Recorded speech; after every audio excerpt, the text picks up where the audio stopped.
Olá, tudo bem? Certa feita eu levei parte aqui da minha igreja, a qual pastoreio por cerca de 18 anos, para um evento em que nós íamos ter uma palestra de um irmão que tinha vindo do exterior e que tinha o seu ministério junto às igrejas em países que eram chamados países de cortina de ferro. Nesses países, você sabe, era proibido ser cristão, proibido pregar o evangelho, e alguns deles era proibido ter a Bíblia Sagrada. E este irmão veio desses países e estava compartilhando a respeito dessa igreja chamada Igreja Sofredora. E num dado momento ele estava dizendo que em países em que não era permitida a Bíblia Sagrada, os irmãos tinham apenas uma ou outra página da Bíblia com eles em sua casa, e que para lerem grandes porções da Bíblia, eles iam trocando. O irmão lia determinada página, depois se encontrava com outro e trocava por outra página, e aí então ele lia esta página e assim por diante. Os irmãos compartilhavam, repartiam página por página da Bíblia, a fim de que todos pudessem tomar conhecimento da sua mensagem, e faziam isto com alegria e com avidez. E num dado momento, este irmão que compartilhava as dificuldades desta igreja sofredora, ele mexeu conosco dizendo: e eu sei que aqui no Brasil vocês têm muitas Bíblias, nas suas casas vocês têm muitas Bíblias, muitas traduções, Bíblias ilustrativas, comemorativas, mas infelizmente, essas Bíblias estão empoeiradas, porque poucos leem a Bíblia Sagrada. De fato, este é um grande desafio que nós temos encontrado na atualidade. Veja o que diz aqui em Atos dos Apóstolos, no capítulo 17, versículo 11, a respeito da igreja de Bereia. Ora, estes de Bereia eram mais nobres que os de Tessalônica, pois receberam a palavra com toda a avidez, examinando as Escrituras todos os dias, para ver se as coisas eram de fato assim.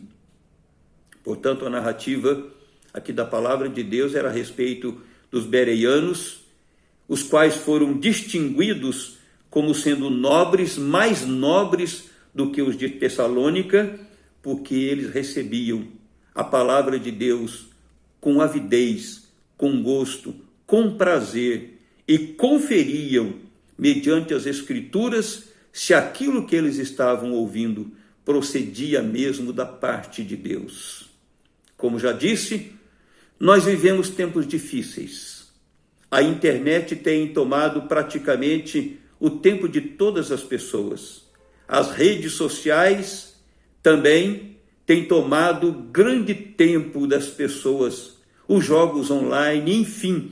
Hoje existe uma série de lazeres eletrônicos que têm roubado o tempo dos cristãos de tal maneira que estes não têm tido o prazer, não têm tido a postura da avidez por buscar a palavra de Deus.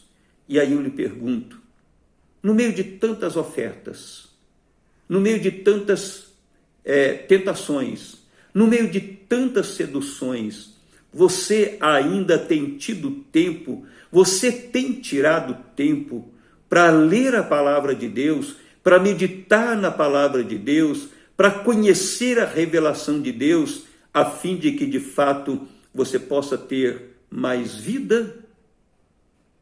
O Senhor Jesus Cristo disse que as suas palavras são espírito e são vida. João 6:63.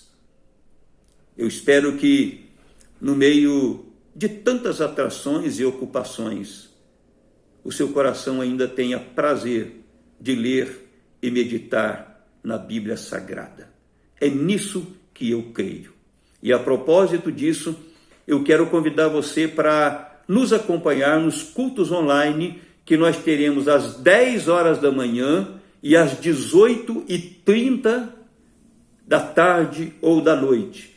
No domingo pela manhã, eu estarei pregando sobre a vida de Apolo. A mensagem será a seguinte: Apolo, um homem digno de imitação. Nós vamos aprender muito com a vida deste cristão totalmente devoto ao Senhor Jesus Cristo.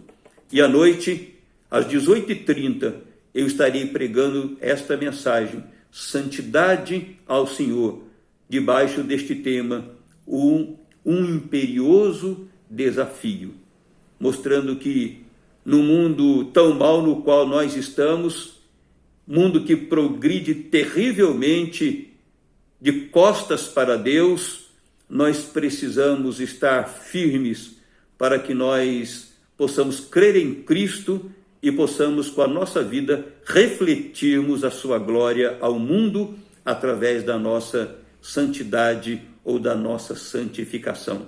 Eu espero você conosco neste final de semana. Deus o abençoe.